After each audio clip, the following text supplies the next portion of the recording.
Kept it right here for you on Hannity. Welcome. I'm David Webb in tonight for Sean. A lot of breaking news tonight. President Trump, this is brand new, telling the New York Times that he thinks special counsel Robert Mueller will treat him fairly. That kind of flies in the face of the narrative in the press. The president also saying that the Russia investigation is making the country look bad. And also tonight, House Intelligence Committee Chairman Devin Nunes slamming the DOJ and the FBI for what he says is a failure to turn over documents related to the anti-Trump dossier. Plus, a Pew Research study proves just how biased and unfair the mainstream media has been to President Trump. And the president calling out China over a recent report that they're illegally selling oil to North Korea. We'll have reaction to all of those stories. First, President Trump closing out the year by touting his accomplishments and looking ahead to 2018. In Washington tonight with the details, our very own Ellison Barber. Hi, David. President Trump is expected to meet with Republican leaders early in the new year. The White House says Majority Leader Mitch McConnell and House Speaker Paul Ryan are both invited to Camp David, the very first weekend in January. I think you'll see the president roll out infrastructure plan in January, and the president has already invited Leader McConnell and Speaker Ryan to Camp David the first weekend in January to make sure we're all on the same page about what our priorities are. Democrats already have an infrastructure bill, as you just heard. And as you also heard from Paul Ryan there, some Republicans seem to have other ideas when it comes to the top legislative priorities in 2018. President Trump also seems to think this year has been a legislative success. He tweeted a couple of days ago about tax reform, saying that business is looking good for next year, quote, only to be helped further by our tax bill. Today, he tweeted about retail sales, claiming they're at record levels. And he also tweeted and retweeted a couple of articles praising his work on things like MS-13 and the economy. David? Thank you, Ellison. Also tonight, Democrats predicting a blue wave in the 2018 midterm elections. I put the emphasis there because we'll discuss it. Former Speaker of the House Newt Gingrich saying not so fast in a new.com op-ed, foxnews.com op-ed titled "Get Ready for the Political Surprise of 2018." Gingrich explains how the Republicans will shock the political landscape in 2018 because of three key factors. One, Republicans keeping their promises, voters rejecting fake news, and because Americans will have more money in their pockets thanks to the GOP tax bill. Joining us now with reaction, former Secret Service agent and Conservative Review contributing editor Dan Bongino, RNC spokesperson Kayleigh McEnany, and former Clinton pollster and Fox News contributor, and our friend Doug Schoen. Doug, let me go right to you as the man in the center politically. We'll call you that. Absolutely. As the centrist Democrat. What do you say to Speaker Gingrich's prediction that there will be a shock in the Republican quarters? Well, I would say to my good friend Newt Gingrich, go back to 1994 when the Democrats passed a tax bill with no Republican support, and it led to a Republican wave, the Contract for America. And I think with President Trump at a level of approval in the mid-30s, the Democrats with 11-point lead in the generic vote, and history suggesting that in the midterm of a first-term president, that there's an average of, I think, 24 to 30 odd seats picked up in the House. It's much more likely that the Democrats have the blue wave you spoke of, David, than that there be a Republican wave. Yeah, but Kayleigh, is this the same environment as 1994? And I've said this before, we've got a generational change. We've got a change in the electorate. You look at the changes in the state legislatures. I understand Doug's points on the history of this and the track record, but you know what? History and polls aren't always right. That's right, and Democrats are singing the same tired tune that they sang in 2016 when they said Donald Trump would never win. Their optimism, they have no cause for it now because Donald Trump has achieved historic victories. You look at ISIS, 15,000 fighters 2 years ago. Now there are fewer than 1,000. You look at tax cuts, $1,000 in American people's pockets starting in February. Every single front Donald Trump has achieved, and every single front Democrats have obstructed obstructed, they've deceived, and they've distracted from the issues the American people care about. It's a different generation, for sure, a different time, and Democrats do not have cause for optimism in 2018. All right, Dan, now Secret Service agents are blue-collar guys. You know, you get paid okay when you were there, but you don't get a whole lot of money. The blue-collar economy, the blue-collar billionaire, now President Donald Trump, do you think those centrist Democrats, do you think those Midwest Democrats are going to go back to the Democrats over the Republicans and over, I think more importantly, over President Trump?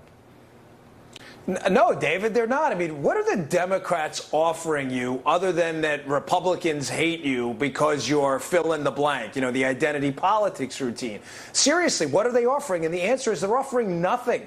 I mean, is there policy going to be next year to run against the tax cuts? In other words, we think the government should be entitled to more of your money. Here's a better one. Are they going to run against the repeal of the individual mandate and say, no, we think you should be able to, you should be forced to buy again next year, overpriced, really crappy health insurance that nobody wants? I mean, they've yet to put on the table a substantive platform outside of the identity politics agenda that's going to resonate in places like Pennsylvania, in the panhandle of Florida. I think this blue wave is a fiction. I could be proven wrong, but I doubt it's going to happen. All right, now, Doug, before we go to you, because you've really been involved in the trenches in campaigns, and Kaylee as well, I want to go to the leadership and call it the old guard. This is Howard Dean, he of the famous Scream, talking about what's needed in the Democrat Party. Let's play this. Sure.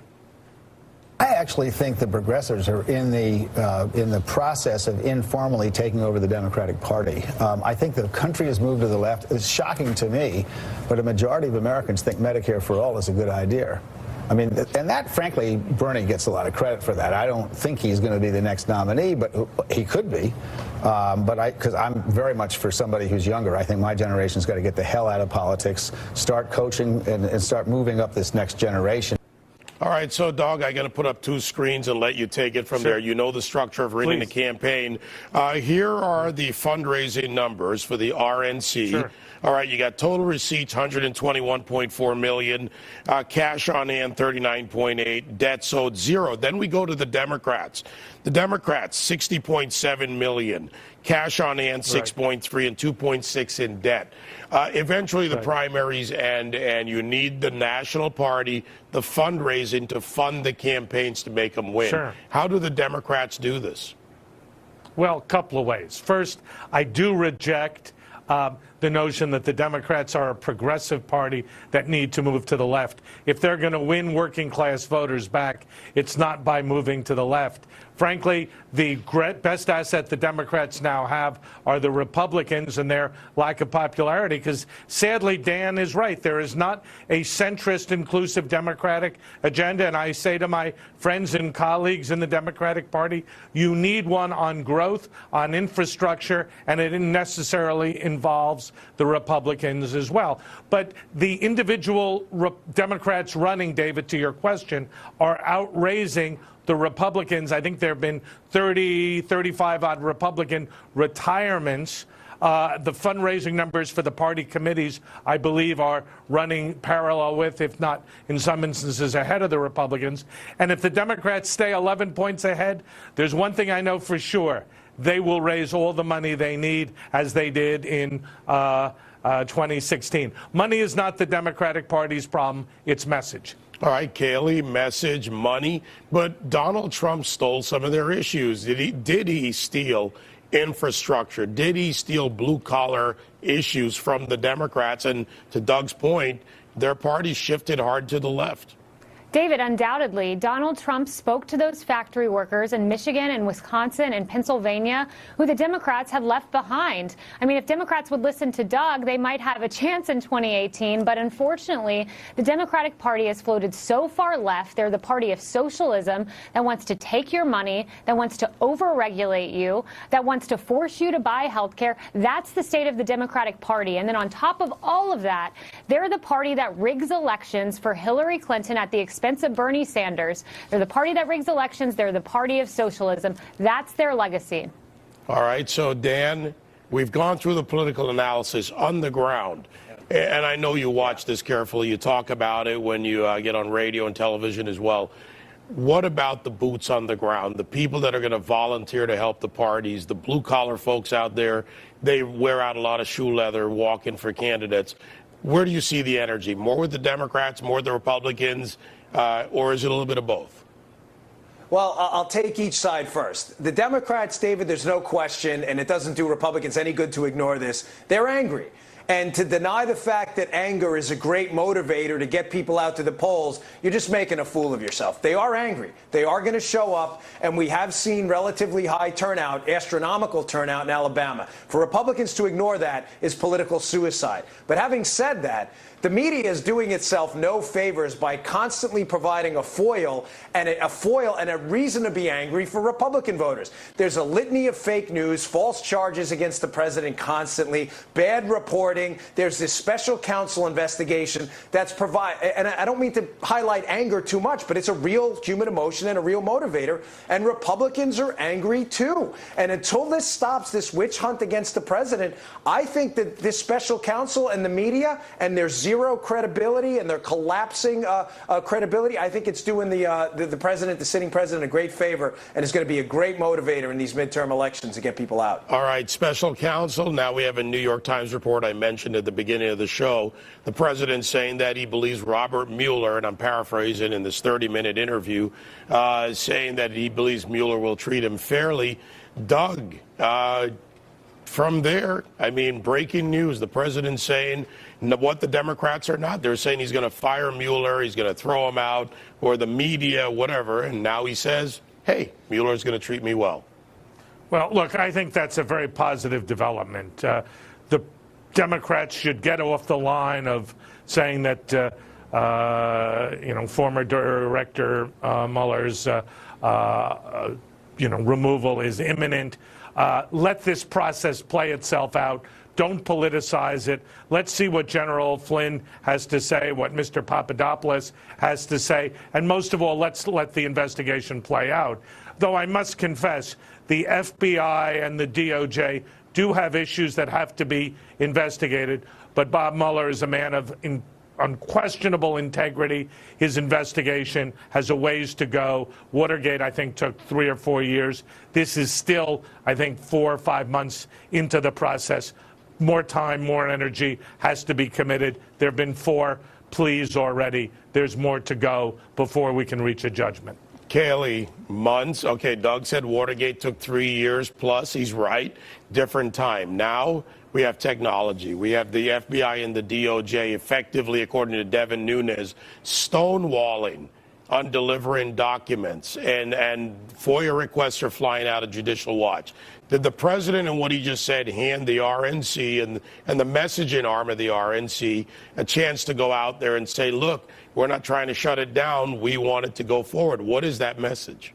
Absolutely. The president's always been clear. He wants this investigation to conclude and to be conducted fairly because there's no Trump-Russia collusion. That was always a conspiracy theory. Also, one of the biggest fake news stories of the year, it's hard to rank them, but perhaps taking the cake, is this idea that President Trump was ever going to fire Bob Mueller. He was never going to fire Mueller. Mueller's tidying up this investigation. It's coming to a close, and it's time for Democrats to step back, accept the facts that Russia-Trump collusion was always based on little more than rumors and the newspapers. That's when the words of, by the way, Dianne Feinstein, a Democrat. That's what this was based on. It was a hoax to topple the American people and the person who they chose in the 2016 election, and that was Donald Trump. All right, so Dan, who do you think answers in the long run with the dossier, who paid for what? We've heard all the debate on that. Who answers? Is it the FBI? Is it Mueller? Is it other replaced chief of station, you name it? Who is it? Yeah. You know, David, if Donald Trump's name was Donald Obama, this would be the scandal of the millennium. I mean, think about what's happened here. This is a complicated case. I get it. The viewers get confused sometimes. Here's what happened. Boil it down to the nuts and bolts. A president-elect was spied on by a sitting president via unmasking techniques. None of that is in dispute. The only thing in dispute is why he was spied on. David, can you answer that question?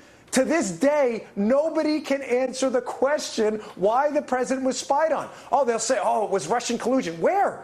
Where's the collusion? Well, they've clearly got to develop the evidence. They clearly have to present something. Or, Doug, I hope we don't see 3 to 4 years of this. I hope we don't see 4 or 5 months. I hope we don't either. But I don't think it's good for the country. I just don't think we can politicize, rush to judgment. General Flynn, who was, I think, working closely with the Russians on his own, has taken a plea, a very favorable plea. We got to hear what he's got to say.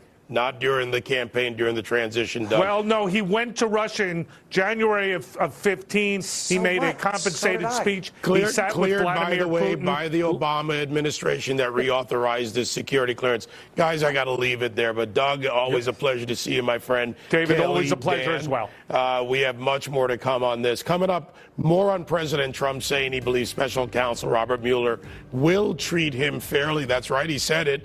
We'll get reaction from Florida Attorney General Pam Biondi and our very own Greg Jarrett. Stay with us.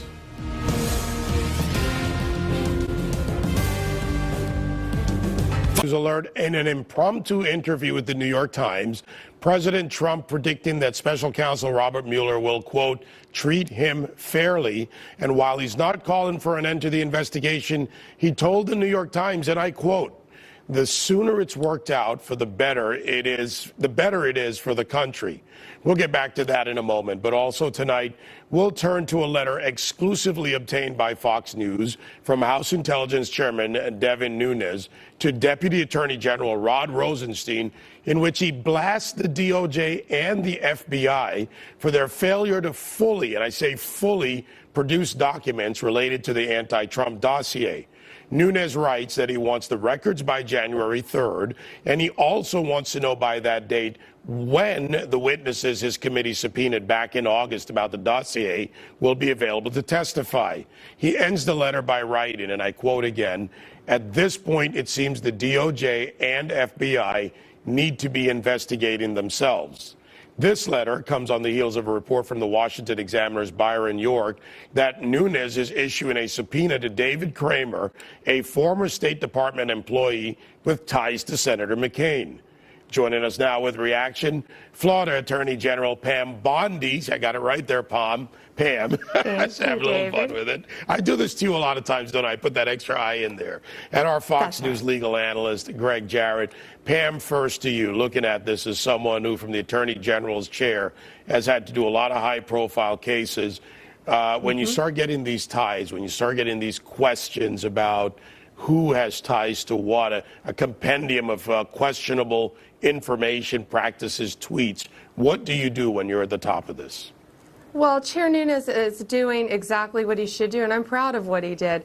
You know, and I always start off by saying, as a career prosecutor, my entire career, and now Attorney General of the third largest state in the country, there are about 40,000 great men and women of the FBI throughout this country. And there are a few bad ones in the Justice Department who are making the rest look bad. And that's not fair to those great men and women who are out there risking their lives every day. We have Wiseman, we have Strzok, we have Page. And by the way, Strzok shouldn't be in HR. He should be fired.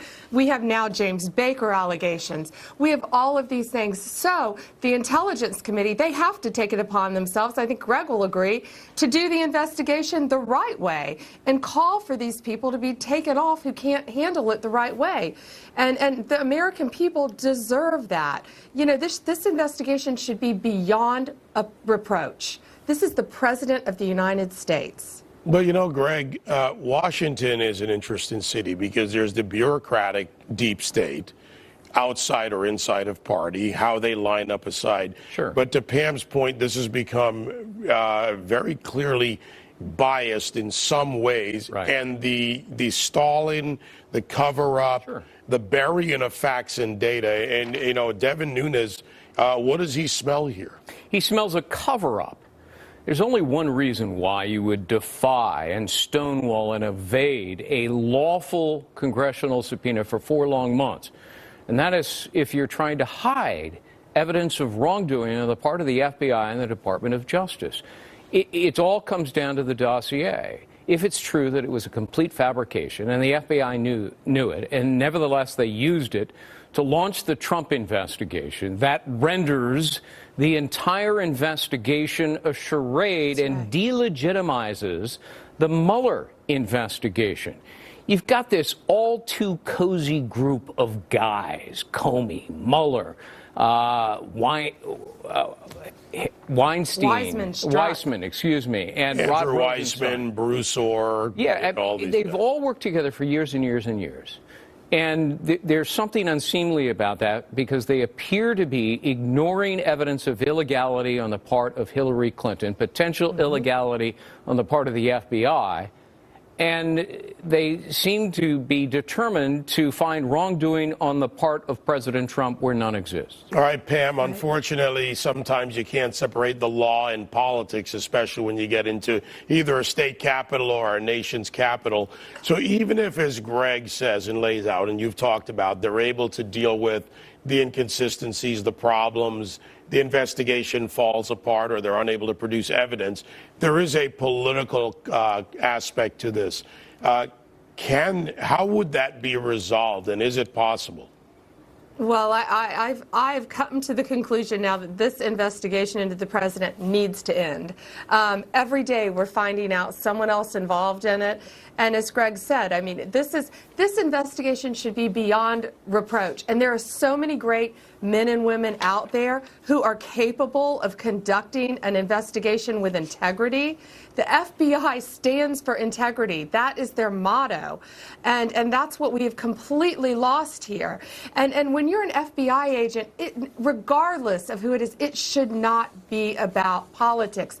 And clearly they've demonstrated, these people that we've all laid out, have demonstrated such an extreme bias, but potentially criminal actions by changing. Strzok was involved in talking to Comey about changing the language so Hillary Clinton wouldn't be criminally charged. I mean, this is serious stuff that we're dealing with a few really bad people at the top making the rest look bad who shouldn't in our country. I think most of the FBI rank and file, good, fine, honorable, hardworking, excellent people. It's the senior management, this group of individuals, McCabe and Baker and Strzok and Page and even James Comey, that are suspect by virtue of their actions and the messages they exchanged. This needs to be looked into, and Devin Nunes says it's time you guys investigate yourself. I disagree. They cannot investigate themselves fairly and objectively. And so this demands a second special counsel to look into their conduct. The Inspector General's already doing it, but he has no real authority to bring a case. All right, well, that's the case for the special counsel. This resistance, Pam, goes a little deeper and I think a little wider. When you look at things like the New York Attorney General, your counterpart in the state of New York, Eric Schneiderman, when you look at Hillary Clinton, you just mentioned her. You can't seem to get her out of the conversation. The resistance in the deep state combined, and Greg's points about they can't investigate themselves. But does a special counsel get us where we need to be, in your opinion? Well, as a state attorney general, knowing Jeff Sessions, our United States Attorney General, what I hope Jeff Sessions, Greg, has already done, and we don't know about it, is come in and have these people all work for him. He is the man at the top, and I'm hoping that General Sessions has come in and has somebody investigating all of them. You know, we hear now that who's resigning? McCabe is going to resign. McCabe should be fired if these allegations are true, where he's not getting his pension. He's going to resign in 2018. He should be taken out of the FBI immediately. So I would hope that our U.S. Attorney General is investigating all of these people through a special counsel, because Greg's right. They can't investigate themselves. And you know what tips me off about Mueller and his lack of fairness and impartiality? He knew early this last summer that Strzok had sent these anti-Trump, pro-Hillary text messages to Lisa Page. He knew that, removed him, but never disclosed it to Congress upon their request and demands. He stalled for 4 long months, and so did Rosenstein. They covered it up.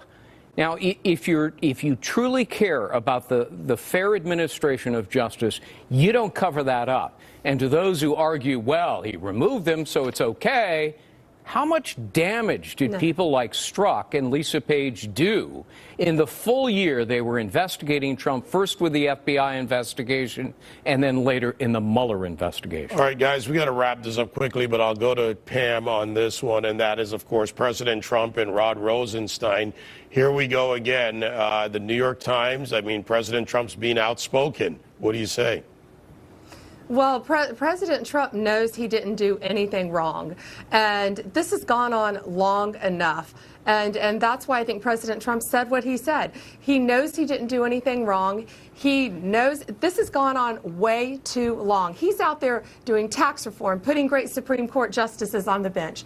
All of our rates are lower than they've ever been. Unemployment is lowest it's ever been. The president's out there doing his job. He knows he did nothing wrong. We need to move on with this. All right, so Greg, if you know you've done nothing wrong, and let's take in Pam's comments, and you're the president, has he set himself up correctly with the Mueller statement that he made to the New York Times? And what should he do about Rod Rosenstein, if anything, next? Well, first of all, he said exactly what I would tell him to say if I were his lawyer. Don't criticize Mueller himself. And the president's smart enough to do that without counsel. And that's what he did. In terms of Rod Rosenstein, I mean, this is deeply troubling. He has a conflict of interest that disqualifies him, but he continues to insist that he will not recuse himself from the case. He continues to insist all is well. Everything's perfect. Mr. Rosenstein, everything is not perfect. Look at all the people that have been removed because of misconduct in this case and suspicion of wrongdoing. That tells us all is not well. All right. Well, thank you, Pam. Greg, great to see you again, as always. Coming up, a new shocking study from the Pew Research Center exposes just how biased the mainstream media has become. Prepare to be outraged. We'll bring it to you next. Stay with us on Hannity.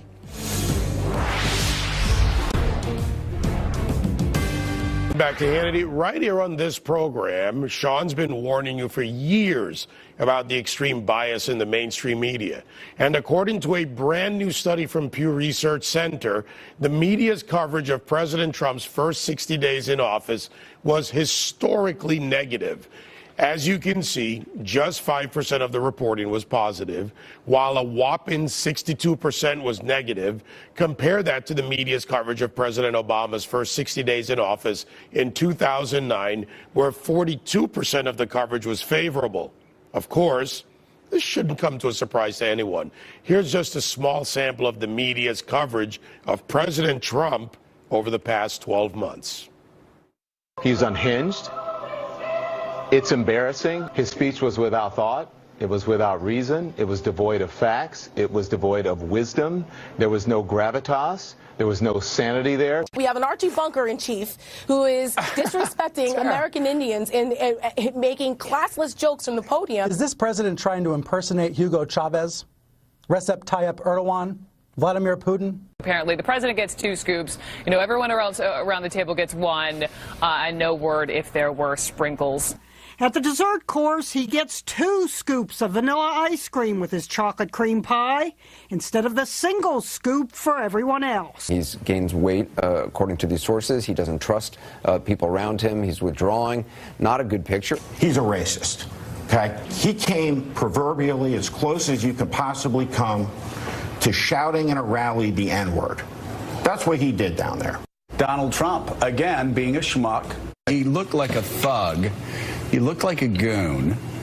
You look at the handshake. You look at this. Just what a thug. And you have somebody inside the White House that the New York Daily News says is mentally unfit, that people close to him say is mentally unfit, that people close to him during the campaign told me had early stages of dementia. I asked the simple question, where's the policy disagreement in all these comments from the media? I know they're out there actually somewhere. Joining us with reaction, Fox News contributors Tammy Bruce and Deneen Borelli, as well as Democratic pollster Pat Caddell. Pat, great to see you. It's been a while, Pat, so I'll start with you. You've analyzed media and politics for many years. When you look at this type of coverage and you look at the compendium of this, what do you say to the media? Are they getting the Trump bump for their ratings, and do they need it, or would they survive without it? Well, I assume they would survive no matter what, but they have clearly been building their ratings on this. But, it just didn't start in the early days of this administration. As Pew says, we've had it for the entire year. We had it to the entire campaign. We have more and more studies that show that the major networks, 90% of the stories that they have been running for the last 9 months or so are negative. We see that from the Media Center reports. We see all of it. And you don't even need the numbers to know. All you have to do is read the New York Times and the Washington Post and some of the other press and watch some of the other cable networks to realize how biased, as Jimmy Carter said, the worst media any president has received. The media is supposed to be in our system adversarial or challenging in the sense of transparency. But this media is much worse. What it is doing is it is running its own narratives. It is not adversarial. It is oppositional. It has decided it is in arm in arm with the opposition of the Democratic Party to this president. And they do it in terms that are so incredible, as you just ran some of them.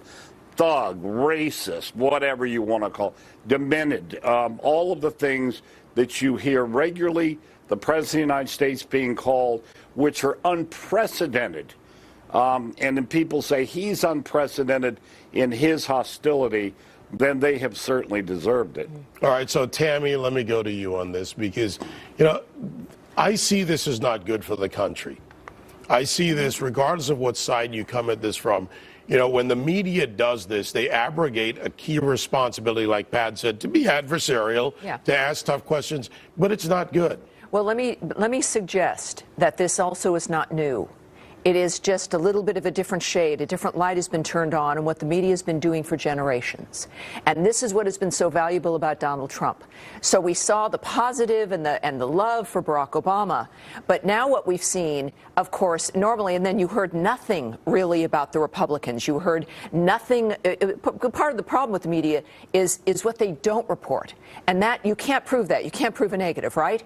But then we see with Donald Trump, of course, the opposite. And this is the perfect juxtaposition now that we needed the coverage of Barack Obama to see, and this extreme difference when it comes to Donald Trump, proving that, in fact, yes, the adversarial position is not new. It's not just for this year. It's been exposed. I would argue that it started with Walter Cronkite and the nature of his coverage of the Vietnam War. And there was no other alternative. Of course, Fox News didn't exist. There was no talk radio. There was none of that to show that. I think this has been the media's nature. I think it has done damage to this country now for several generations. And once again, just like with the stock market, Donald Trump wakes up and has exposed this very important dynamic. And what we now can do, it's proven and shown to the American people, we have a responsibility to look for other sources.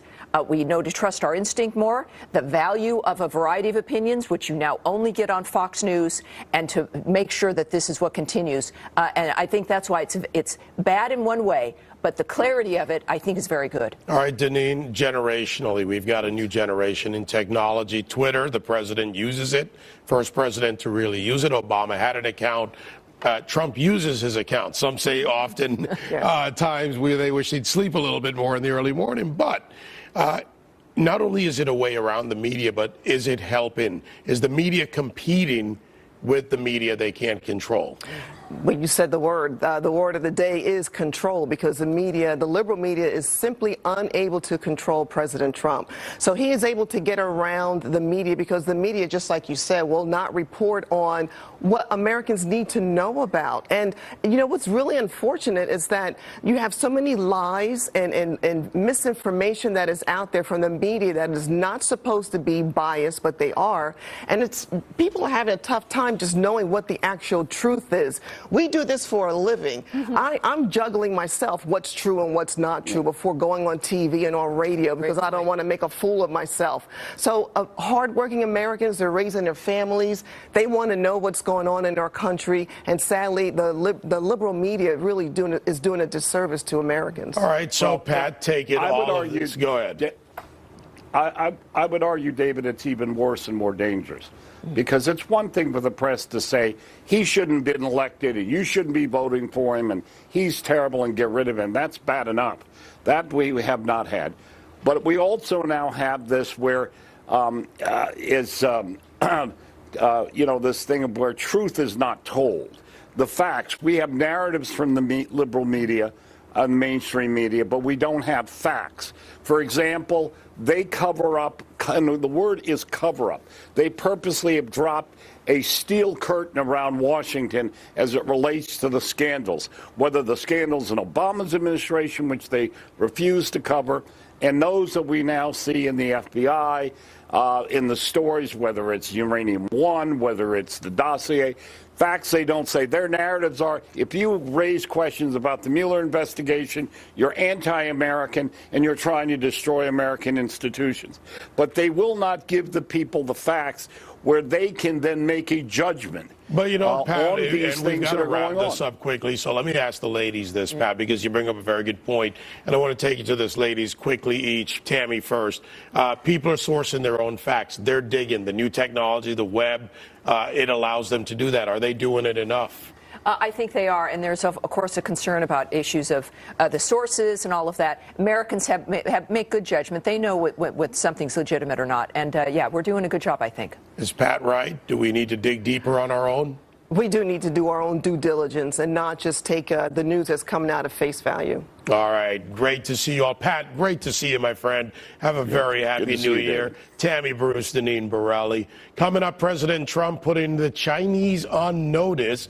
This after a report surfaced that they were illegally selling oil to North Korea. We're going to break down the mounting global tension surrounding North Korea's nuclear ambitions. Don't go away. China out over its actions on North Korea, and this morning on Twitter he wrote this: caught red-handed, very disappointed that China is allowing oil to go into North Korea. There will never be a friendly solution to the North Korea problem if this continues to happen. Also, in an interview later with the New York Times that we talked about earlier, President Trump said he's disappointed and hinted that his patience may end soon with China. President Trump's comments follow the release of recent U.S. satellite images published in a South Korean newspaper that appear to show ships from China, you see them right there, and North Korea illegally trading oil. China today denied any wrongdoing and says it has consistently followed all UN resolutions against the rogue nation. Joining us now, author of the new book, Direct Fire, retired Brigadier General Tony Tata, and radio talk show host Larry Elder. Gentlemen, good to see you, Larry. Good to see you again. General, let me go right to you on this. When you look at the satellite imagery, when you look at the release of that information and what the president has said, for years I've said they're the simmering pot China keeps fueling, keeps it bubbling, never really boils over. But the dynamics changing with the Trump doctrine. Where are we now? Are we in a more dangerous spot? Do we see an opening? And what about China? Well, David, you're exactly right. We're in a very dangerous spot. China loves having that North Korea stick in our eye constantly, as does Russia. But I think what we're seeing is the persistent, constant application of interagency elements of national power, where you have Department of Defense, Department of Treasury, Department of State, the U.S. Ambassador to the UN, all applying the elements of power, diplomatic, informational, military, and economic, against North Korea. And now, today, with the the release of these pictures, we have started an information war, for lack of a better term, against China. Because when you think about, in Chinese culture in particular, the concept of face, where China has voted 3 times now to have sanctions against North Korea, and now the country is seen as not following those sanctions. President Xi has lost face. President Trump knows this. This was a very deliberate move. It was part of an information campaign, and it's a warning to China to, to stop and get with the program. And you owe us one now. And so that's what I see happening right now, David. All right, Larry, to add to that, and the point of information and face, as the general puts it, some other things not talked about. North Korea now has actual internet reaching more and more people. They have an active black market. Right. That means that we can get information into North Korea where the leadership certainly doesn't want it to be. Face North Korea information. Are we breaking down the walls? Are we showing this for what it really is? Well, I hope so. I hope we're getting aggressive. But we've had a mess for a very long time under both Republican and Democratic presidents. Under Bill Clinton, he sends Jimmy Carter, the former president, over to negotiate an end to the North Korea nuclear program. He leaves the room, and they double over laughing and continue to take the concessions, but continue to develop weapons. And they're getting better and better at developing intercontinental ballistic missiles, and at some point may be able to develop one that hits any part of the 48 states. This is very, very dangerous, and Donald Trump has recognized that. But I'll tell you something else, David. The North Koreans went to school on Libya. Recall that when we invaded Iraq in 2003, Muammar Gaddafi of Libya was so scared he turned over his nuclear program, and now they're under lock and key in Tennessee. But for reasons that still escape me, the Obama administration joined with the French and the British to bomb Libya and to get Muammar Gaddafi out of power. I dare say they would have made a different decision had he remained a WMD power holder. That's what North Korea is looking at, and believe me, that's what the Iranians are looking at. It's a very dangerous situation. And President Trump, in my opinion, is realistically trying to do something about it. All right, so General, and Larry just mentioned part of my next point, because North Korea, China, and Iran have a dangerous connection. Back in the mid-2000s, it was China that facilitated the transit of materials between Iran and North Korea. They have a co-development program in their missile program. We see that clearly. Iran is present, advancing their hegemonic aspirations in the Middle East by building a co-development program with North Korea. So those 3 elements tie together. And China, of course, has investments in the Middle East, and they work in Iran. So how does the president navigate that triumvirate, or frankly, that triad? Well, it's 3-dimensional chess, David. If you recall, North Korea and Iran are 2 of the 3 original members of the Axis of Evil that George W. Bush talked about as major security threats to the United States. And now, we're partnering with Israel to counter Iranian hegemony in the region. And we're doing that really in priority to counter the nuclear program, to make sure that Iran does not develop nuclear weapons. If you recall, the 1994 Clinton-Perry nuke deal with North Korea has led us to where we are now, and Obama's nuke deal with Iran is very much like that deal, so we can look 20 years ahead and see where we might be with Iran. And so, secondly, you got Hezbollah and Hamas, and working very closely with our allies in Israel and perhaps Jordan as well, and Saudi Arabia. We're going to begin to take efforts underway to counter Hezbollah and Hamas in a way. And I can remember when I was in the Balkans in the 90s, we were able to follow rat lines of weapons and money all the way back to Tehran. And so they've been a state sponsor of terror for decades now. And this Iranian nuclear deal is the craziest thing that I've ever seen. And I'm so glad that President Trump has the foresight to undo that and block that and work with our allies in the region. All right, Larry, less than a minute left, my friend. I know you know about hard breaks, but economic power, does economic power become a greater weapon for us? Well, it does, but the bottom line is real simple. Once a country becomes a nuclear power, like a rogue state like North Korea, your options are very, very narrow, and you're left with a military option because it appears that China is not going to abide by the sanctions. They've been cheating for a long time. Donald Trump just outed them, but they were cheating during the Obama administration as well, because it's in their best interest to have this rogue nation poking at us. They don't want it to collapse because they're going to have a huge refugee problem. So once you've allowed a country to become a nuclear power, all right, it's I got to very wrap difficult. it here, Larry. Unfortunately, that hard break is up against us. General, Larry, thank you both. Thank you, David. Coming up, more Hannity after the break. Stay with us. It's here. The Publishers Clearinghouse $5,000 a week forever